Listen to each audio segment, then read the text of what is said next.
সরকারের দপ্তরের মন্ত্রীরা এবং আমলারা বিভিন্ন অনুষ্ঠানের সুযোগ পেলেই বলে থাকেন রাজ্যে চলছে সুশাসন। এই সুশাসনের লক্ষ্য হল সমাজের অন্তিম ব্যক্তি পর্যন্ত সরকারের সুফলগুলো পৌঁছে দেওয়া, কিন্তু বাস্তবে সরকারি অফিসগুলি কর্মসংস্কৃতি লাটে উঠেছে। তার মূল কারণ সরকারি কর্মচারীর স্বল্পতা। সিপাহীজলা জেলার দিব্যাঙ্গ পুনর্বাসন কেন্দ্রের এমনই এক বেহাল দৃশ্য উঠে এলো সংবাদ মাধ্যমের ক্যামেরার পর্দায়। গোটা অফিসে মাত্র একজন কর্মী।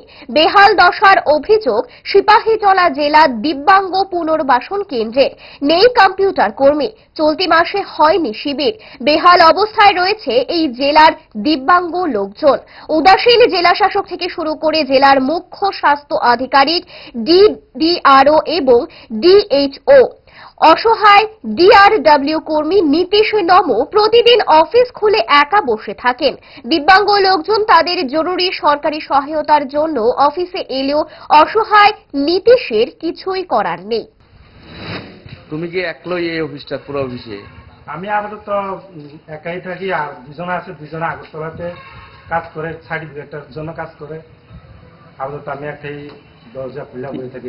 এই বেহাল দশা করে এই ডিডিআরসি আপাতত সাতটার ভিতরে আমি রোজ আয়েসটা দরজা খুলে বসে থাকি। আমি তো কর্মচারী, ডিআরডব্লিউ কর্মচারী, আয়েসের দরজা খুলে বসে থাকি। তুমি এই অফিসের না?